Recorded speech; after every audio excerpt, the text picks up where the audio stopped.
অধ্যায়। গত সপ্তাহেতে আমরা 2 অধ্যায় 11 পদ পর্যন্ত দেখেছিলাম, 7 থেকে 11 পদ। আজকে আমরা 2 অধ্যায়, প্রথম জনতা 2 অধ্যায় 12 থেকে আমরা কয়েকটি পদ দেখব। ওকে, আসো আমরা আলোচনা করি। বৎসেরা, আমি তোমাদিগকে লিখিতেছি, কারণ তাহার নামের গুণে তোমাদের পাপ সমূহে ক্ষমা হইয়াছে। পিতারা, তোমাদেরকে লিখিতেছি, কারণ যিনি আদি হইতে আছেন তোমরা তাহাকে জানো। যুবকেরা, তোমাদিগকে লিখিতেছি, কারণ তোমরা সেই পাপাত্মাকে জয় করিয়াছ। শিশুগণ, তোমাদিগকে লিখিলাম, কারণ তোমরা পিতাকে জানো। পিতারা, তোমাদিগকে লিখিলাম, কারণ যিনি আদি হইতে আছেন তোমরা তাহাকে জানো। যুবকেরা, তোমাদেরকে লিখিলাম, কারণ তোমরা বলবান এবং ঈশ্বরের বাক্য তোমাদের অন্তরে বাস করে, আর তোমরা সেই পাপাত্মাকে জয় করিয়াছ। 15 পদ, তোমরা জগৎকে প্রেম করিও না, জগতিষ্ঠ বিষয় সকল প্রেম করিও না। কেহ যদি জগৎকে প্রেম করে তবে পিতার প্রেম তাহার অন্তরে নাই। কেননা জগতে যে কিছু আছে, মানুষের অভিলাষ, চক্ষুর অভিলাষ ও জীবিকার গর্ব, এ সকল পিতা হইতে নয়, কিন্তু জগৎ হইতে হইয়াছে। আর জগৎ ও তাহার অভিলাষ বহিয়া যাইতেছে, কিন্তু যে ব্যক্তি ঈশ্বরের ইচ্ছা পালন করে সে অনন্তকাল স্থায়ী। প্রিয় ভাই বোন, আসুন আমরা ঈশ্বরের বাক্য ধারাবাহিকভাবে আমরা তর্জমা শুনি। যখন তিনি শুরুতে বৎস বলে সম্বোধন করেছিলেন, আর আজকে আমরা দেখছি আবার তিনি 12 পদে বৎস বলে সম্বোধন করেছেন। তিনি বলছেন, বৎসেরা, আমি তোমাদেরকে লিখিতেছি। প্রিয় ভাই বোন, সেই ব্রাদার হিসাবে বলা, অর্থাৎ প্রভু যীশু খ্রিস্ট, তিনি হচ্ছেন জ্যেষ্ঠ ভ্রাতা, আর আমরা হলাম তার কনিষ্ঠ ভ্রাতা ভগ্নী। আর সেই জন্য বাইবেল যখন বলে আমাদেরকে অ্যাড্রেস করে, তখন আমাদের ভ্রাতা বা ভগ্নী বলে সম্বোধন করে, কিংবা এক কথায় বলে বৎসেরা। তাই যখন বলছেন বৎসেরা, আমি তোমাদিগকে লিখিতেছি। কি লিখিতেছি? কেন লিখিতেছি? কারণ তাহার নামের গুণে তোমাদের পাপ সমূহে ক্ষমা হইয়াছে। প্রিয় ভাই বোন, তিনি বলছেন যে বৎসেরা, তোমাদের পাপের ক্ষমা হয়েছে। কিসের দ্বারা? তার নামের গুণে। আর সেই নাম কি নাম? সেই নাম হলো যিশু নাম। প্রিয় ভাই বোন, ঈশ্বরের বাক্য বলছে, পিতর যখন বক্তৃতা দিচ্ছিলেন আর তিনি প্রেরিতের কার্যবিবরণীতে তিনি বক্তৃতায় বলছেন, কি বলছেন? আকাশের নিচে মনুষ্যের মধ্যে দত্ত আর এমন কোন নাম নেই যে নামে আমাদিগকে পরিত্রাণ পাইতে হইবে, আর সেই নাম যিশু নাম। হালেলুয়া। প্রিয় ভাই বোন, সেই জন্য প্রথম যোহন তার 1 অধ্যায় 7 পদে কি লেখা আছে? প্রথম যোহন তার 1 অধ্যায় 7 পদে লেখা আছে, কিন্তু তিনি যেমন জ্যোতিতে আছেন,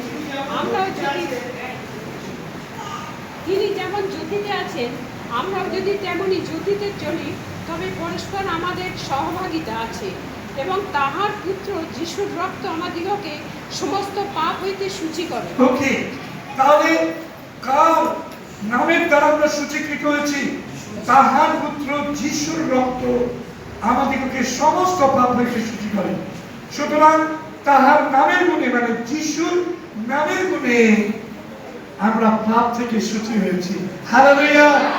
আর সেই জন্য আমরা বলে থাকি, యేసు নাম, యేసు নাম, యేసు নাম, యేసు নাম, యేసు নাম, యేసు নাম, কি জয় ও এসো না এসো না এসো না এসো না এসো না এসো না কি জয় जिस नाम में है जिंदगी ओ नाम है यीशु मसीह ओ जिस नाम में है जिंदगी ओ नाम है यीशु मसीह ओ यीशु नाम यीशु नाम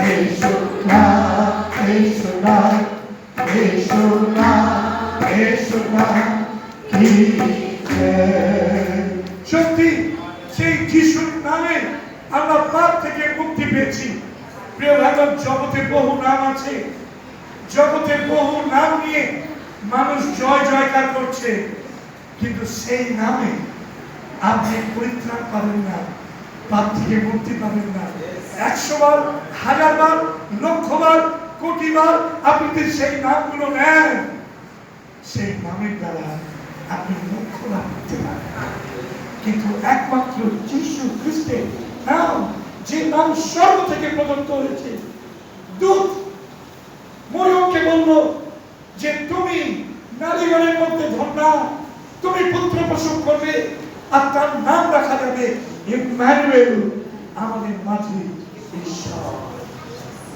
হালেলুয়া আমরা ঈশ্বরের ধন্যবাদ দিই স্বর্গ থেকে প্রদত্ত এই যিশু নাম ইম্মানুয়েল সেই নাম নামের গুণে আমরা পরিত্রাণ পেয়েছি আমরা পাপ থেকে সূচীকৃত হয়েছি সেগুলো পিতর বলছে স্বর্ণকী রূপের দ্বারা তোমরা মুক্ত হওনি বহুমূল্য প্রস্তরের দ্বারাও তোমরা মুক্ত হওনি তোমরা পৃথিবী পুরুষের পরিচয় দ্বারাও তোমরা মুক্ত হওনি তোমরা কোন বংশে জন্মগ্রহণ করেছিলে ব্রাহ্মণ কি ক্ষত্রিয় কি বংশে জন্মেছিলে তার জন্য তোমরা মুক্তি পাওনি কিন্তু তোমরা মুক্তি পেয়েছো প্রভু যিশু খ্রিস্টের নামে হালেলুয়া আমরা ঈশ্বরের ধন্যবাদ জানাই সেই জন্য যোহন তিনি বলছেন যে তাহার নামের গুণে তোমাদের পাপ সমূহে ক্ষমা হইয়াছে আপনি বলুন প্রভু তোমায় ধন্যবাদ দিই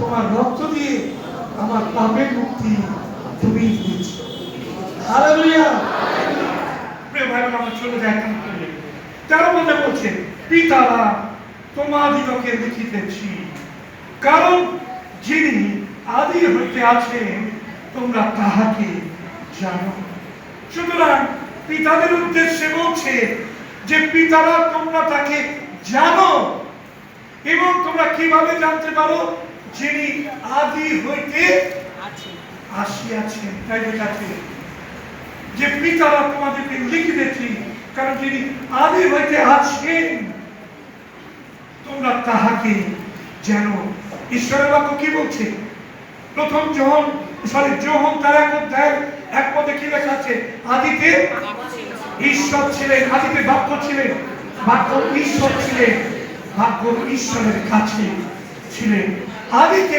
বাক্য ছিলেন আর সেই বাক্য ঈশ্বরের কাছে ছিলেন প্রভু যিশু খ্রিস্ট তিনি ঈশ্বরের কাছে ছিলেন তিনি হচ্ছে সেই জীবন্ত বাক্য এবং সেটা আদি থেকেই তিনি ছিলেন এমন নয় যে 2000 বছর আগে যিশু যখন পৃথিবীতে জন্মগ্রহণ করেছিলেন মানুষ হিসাবে তখন তার অ্যাপিয়ারেন্স হয়েছিল তার আগে তার অস্তিত্ব ছিল না এমন নয় কিন্তু প্রভু যিশু খ্রিস্টের অস্তিত্ব আদি থেকে ছিল যোহন বলছেন আদি হইতে যিনি আছেন হালেলুয়া আর সেই জন্য যোহন লিখিত সুসমাচার তার 8 অধ্যায় 51 পদে যিশু কি বলছেন দেখুন যোহন তার 8 অধ্যায় 51 পদে যিশু বলছেন আব্রাহামের পূর্বাবাদী আমি আছি হালেলুয়া যিশুর জন্মে অন্তত 2000 বছর পিছনে আব্রাহাম তিনি এসেছিলেন যিশুর জন্মে প্রায় 2000 বছর আগে অব্রাহাম ছিলেন। আর যিশু কি বলছেন? অব্রাহামের দেখে পড়বেন, লেখা আছে তো? যিশু তাহাদেরকে কহিলেন, সত্য সত্য আমি তোমাদিগকে বলিতেছি, আব্রাহামের জন্মের পূর্বাবধি আমি আছি। অব্রাহামের জন্মের পূর্বাবধি আমি আছি। তাহলে যিশুর জন্ম আজ থেকে 2000 বছর আগে হয়েছে। আর যিশু যখন বলছে তার থেকে 2000 বছর আগে, তার মানে এখন থেকে 4000 বছর প্রায় আগে যিশু বলছেন আমি তখন ছিলাম, আমি আছি। হালেলুয়া। তার মানে আপনার প্রভু যিশু তিনি আদি হইতে ছিলেন, আদিতে তিনি ছিলেন, আছেন আজও পর্যন্ত। আর সেই প্রভুকে বলছেন পিতারা তোমরা জানো তা কি। আর সেই জন্য বাইবেলে কি বলা হচ্ছে? বাইবেলে বলা হচ্ছে অব্রাহামের ঈশ্বর, ইসহাকের ঈশ্বর, যাকবের ঈশ্বর, পিতৃপুরুষের ঈশ্বর, পিতারা তোমরা জানো আদি হইতে তিনি আছেন। হালেলুয়া। আমরা ঈশ্বরের ধন্যবাদ দিই। আমাদের প্রভু হঠাৎ করে ধূমকেতুর মতো একটা দিন উঠে বলছে আমি প্রভু, আমাকে মানো। এই ব্যাপার ভাবেনি। তার জন্মের বহু বছর আগে, এমনকি পৃথিবী যখন থেকে সৃষ্টি হয়েছে তার আগে থেকে তিনি ছিলেন। হালেলুয়া। সেই প্রভু হচ্ছেন স্বয়ং যিশু খ্রিস্ট। তাকে আমরা যেন জানি, আমাদের হৃদয় দিয়ে জানি, কেন তিনি আমার হৃদয় প্রভু, তিনি আমার সৃষ্টিকর্তা, তিনি আমার ঈশ্বর। সেই ঈশ্বরকে আপনি জীবনের শেষ দিন পর্যন্ত ধরে রাখবেন। হালেলুয়া। তার সঙ্গে আমরা তাকে জীবনের শেষ দিন পর্যন্ত ধরে রাখি। পিতাদের বলল তোমরা তাকে জানো। আর যখন পিতারা জানে তখন সেই জানাটা জানার মধ্যেই সীমাবদ্ধ থাকবে না ভাই বোন। সেই জানাটা তাদের সন্তানাদের মধ্যে তারা ট্রান্সমিট করবে, তারা সন্তানাদের মধ্যে সেটাকে প্রবাহিত করবে, তাদের সন্তানদের শিক্ষা দেবে। দ্বিতীয় বিবরণ তার 6 অধ্যায়ে তার প্রথম থেকে আপনি কি দেখুন কি লেখা আছে। কি বলছে? হে ইসরায়েল তোমরা শুনো, তোমাদের ঈশ্বর সদাপ্রভু এক ঈশ্বর। তাই তো দিদি বলুন জোরে, একটু জোরে। 4 অধ্যায় 4 পদ, 6 অধ্যায় 4 পদে রয়েছে। 6 অধ্যায় 4 পদ। হে ইসরায়েল শুনো, আমাদের ঈশ্বর সদাপ্রভু একই সদাপ্রভু। আর তুমি তোমার সমস্ত হৃদয়, তোমার সমস্ত প্রাণ ও তোমার সমস্ত শক্তি দিয়া আপন ঈশ্বর সদাপ্রভুকে প্রেম করো। হালেলুয়া। তোমার ঈশ্বর সদাপ্রভু একই সদাপ্রভু, যিনি অব্রাহামের, যিনি ইসহাকের, যিনি যাকবের ছিলেন, তিনিও আজকে আপনার প্রভু। হালেলুয়া। তিনি সত্যযুগের প্রভু, তিনি পবিত্র প্রভু, তিনি উজ্জ্বলার প্রভু, তিনি সচ্চিদার প্রভু, তিনি দেবুর প্রভু। হালেলুয়া। আপনি দাবি করুন আপনার প্রভুকে যে তুমি আমার প্রভু। তুমি যেমন ভাবে তাদের জীবনে কাজ করেছিলে প্রভু ঠিক একই ভাবে তুমি আমার জীবনে কাজ করছো। তুমি পড়ে যাওনি, তুমি হেরে যাওনি, কিন্তু যুগ পর্যায়ে যুগে যুগে তুমি জীবন্ত প্রভু।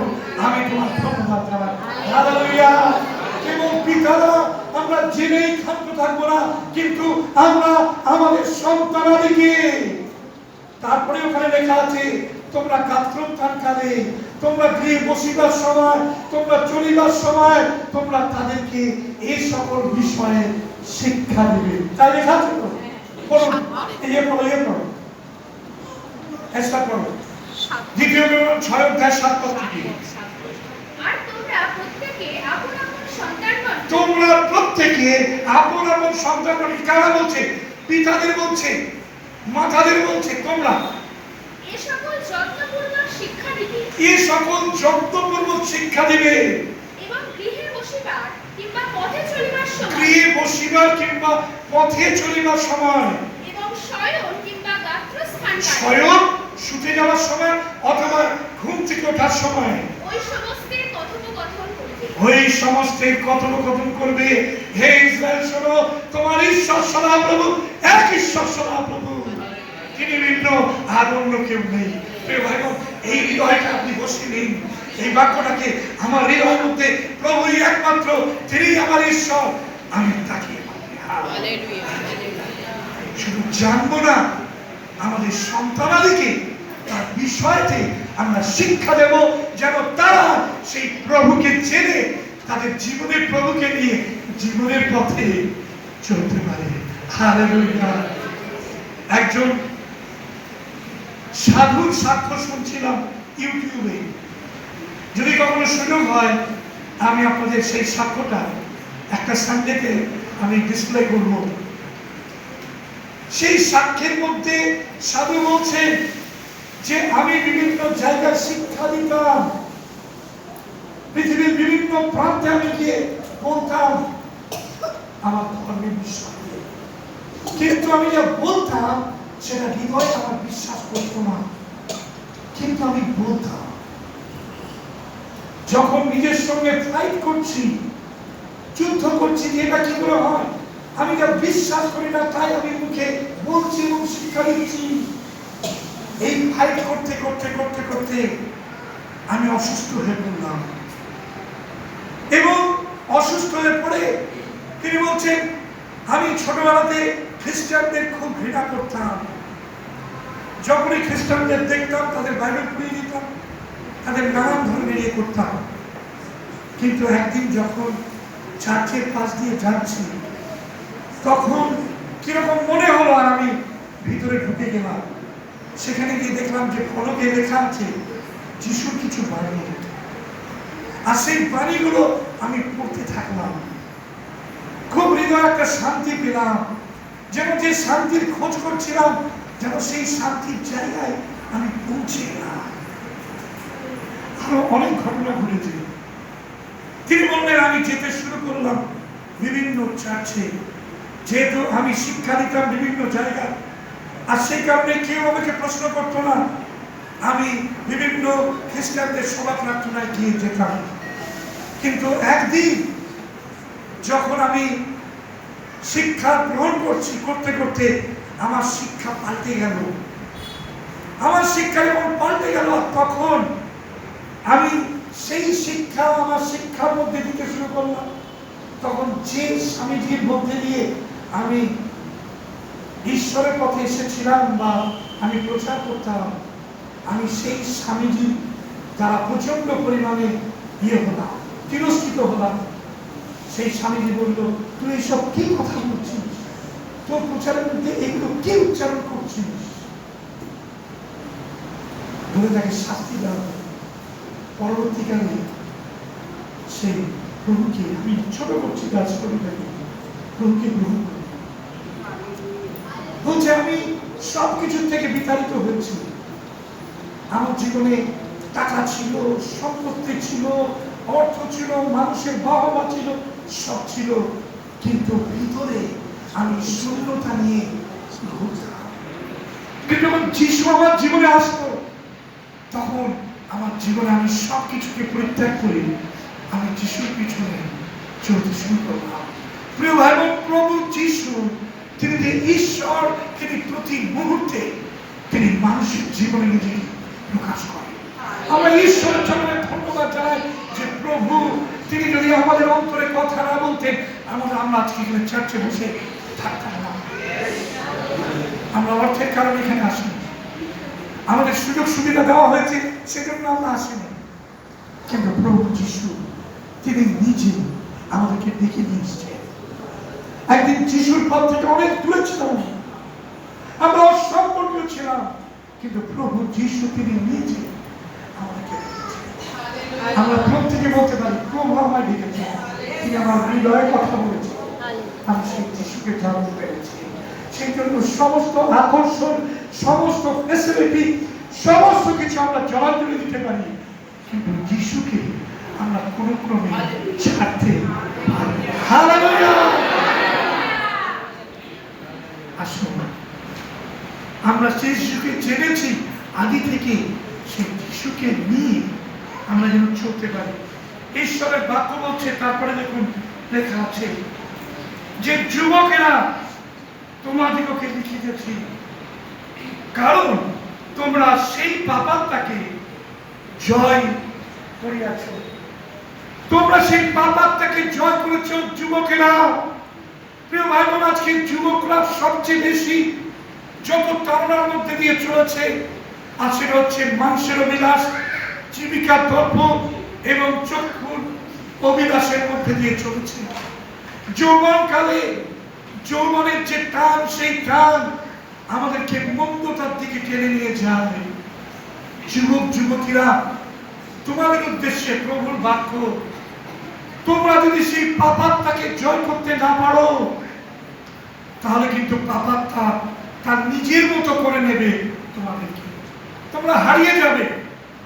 অনেক যুবককে দেখবে নেশা করছে, অনেক যুবতী আজকালকার দিনে বেড়ে গেছে যে তারা প্রকাশ্যে স্মোক করছে, ড্রিঙ্কস করছে প্রকাশ্যে, কোল্ড ড্রিঙ্কস নয়, তারা হার্ড ড্রিঙ্কস গ্রহণ করছে। যুবক যুবতীরা তারা নষ্ট হয়ে যাচ্ছে, কেননা পাপাত্মাকে তারা কি করেছে? তাদের জীবনে কাজ করতে দিয়েছে। প্রিয় ভাই বোন, ঈশ্বরের বাক্য বলছে, আমরা পড়লাম যে যুবক যুবতীদের বলছে 15 পদ দেখুন, তোমরা জগৎকে প্রেম করিও না, জগদীষ্ট বিষয় সকল প্রেম করিও না।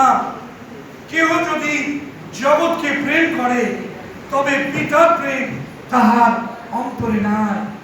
কেননা জগতের যে কিছু আছে, মানুষের অভিলাষ, চক্ষুর অভিলাষ, জীবিকার তর্ক, এ সকল পিতা হইতে নয়, কিন্তু জগৎ হইতে হইয়াছে।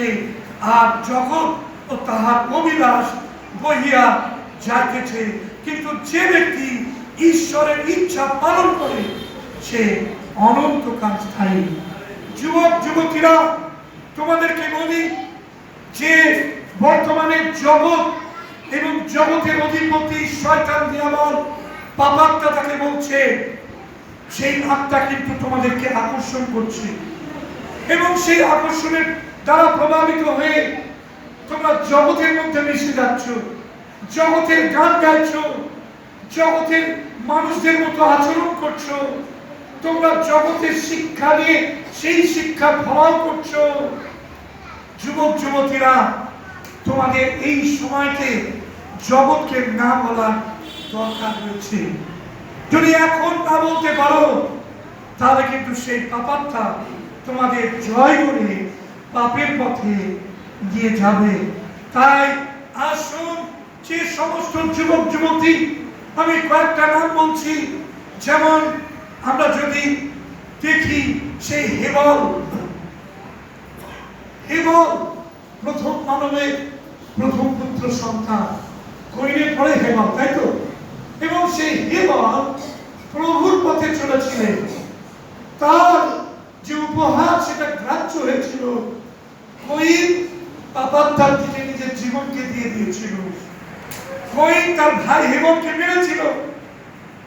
প্রিয় ভাই বোন, একজন ঈশ্বরকে ভালোবাসলেন, আর একজন পাপাত্মাকে ভালোবাসলেন। প্রিয় ভাই বোন, আসুন আমরা যুবক হিসাবে সেই হেবলের মতো যেন আমরা ঈশ্বরকে ভালোবাসতে পারি। আজকে কতজন যুবক যুবতী তোমরা হেবলের মতো সেই ঈশ্বরকে ভালোবাসবে, যেমন তোমাদের নৈবেদ্য ঈশ্বর গ্রহণ করেন।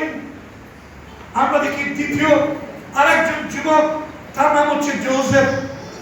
যোসেফ তার যৌবন কালে অনেক প্রলোভন ছিল, কিন্তু সেই প্রলোভনের মধ্যেও যৌবন ঈশ্বরকে প্রাধান্য দিয়েছিল। সে পাপাত্মাকে সেই ধমক দিয়েছিল, তার জীবনে গ্রহণ করেনি। আর যে কারণে আমরা দেখি যে যোসেফের জীবনে যোসেফ তিনি জয়ী হয়েছিলেন। হালেলুয়া। যৌবন আছে, সেই যৌবনকে যথেচ্ছাভাবে ব্যবহার করার অধিকার ঈশ্বর দেননি। ঈশ্বর যৌবন দিয়েছেন, কিন্তু সেই যৌবনকে যেন আমরা বিশ্বস্ত সৃষ্টিকর্তার হস্তে সমর্পণ করে মার্জিতভাবে, পবিত্রভাবে আমরা যেন ঈশ্বরের উদ্দেশ্যে উপস্থিত করতে পারি। আর সেই জন্য পুল রোমীয় পত্রে তার 12 অধ্যায় 1 এবং 2 পদে তিনি কি বলছেন? কেউ একজন উঠে দাঁড়িয়ে বলবেন রোমীয় 12 অধ্যায় 1 এবং 2 পদ সেখানে কি বলছে? অতএব হে ভাতৃগণ, ঈশ্বরের নানা করুণার অনুরোধে আমি তোমাদিগকে বিনতি করিতেছি, তোমরা আপন আপন দেহকে জীবিত পবিত্র ঈশ্বরের প্রীতিজনক বলিরূপে উৎসর্গ করো, ইহাই তোমাদের চিত্তসঙ্গত আরাধনা। আর এই যুগের অনুরূপ হইও না, কিন্তু মনের নূতনীকরণ দ্বারা রূপান্তরিত হও, যেন তোমরা পরীক্ষা করিয়া জানিতে পারো ঈশ্বরের ইচ্ছা কি, যাহা উত্তম ও প্রীতিজনক ও সিদ্ধ। হালেলুয়া। কারণ ওখানে বলছে যে তোমরা ঈশ্বরের প্রীতিজনক হও। যুবকেরা, তোমরা আপন আপন দেহকে ঈশ্বরের প্রীতিজনক বলি রূপে তোমরা উৎসর্গ, হেমলের মতো উৎসর্গ করো। যুবক যুবতীরা, তোমাদের জীবনকে ঈশ্বরের হাতে উৎসর্গ করার প্রয়োজন রয়েছে, যে তোমরা প্রভুর মতো করে চলবে। তোমরা জগতের মধ্যে থাকবে, কিন্তু জগৎ তোমাদের মধ্যে থাকবে না।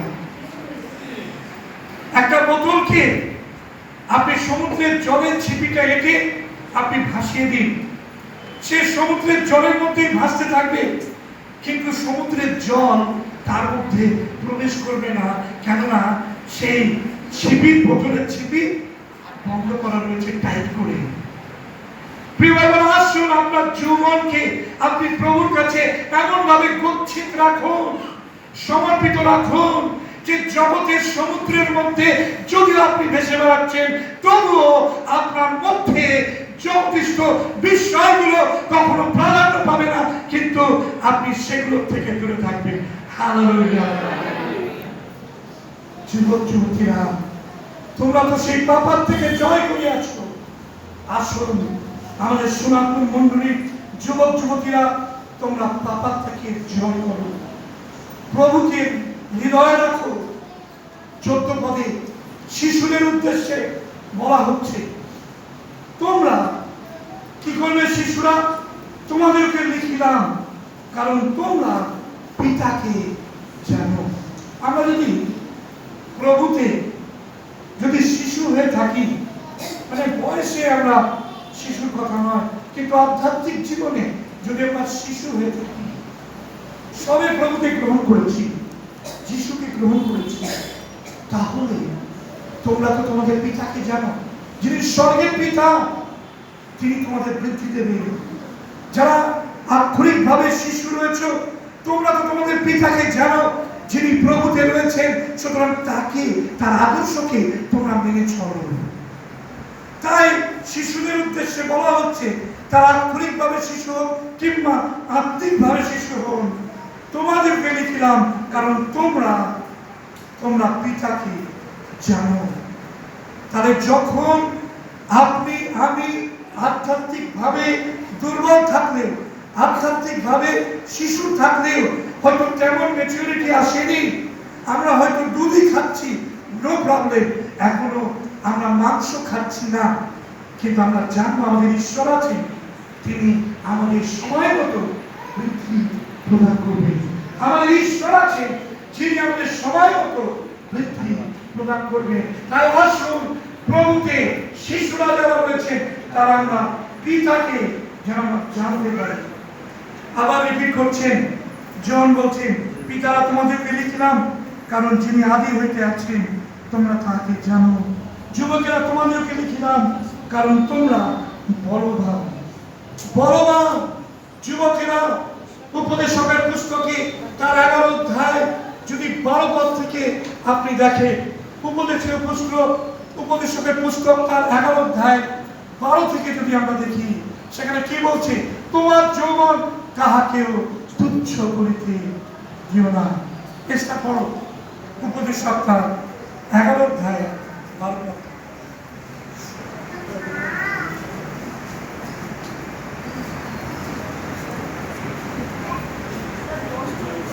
পাচ্ছ না?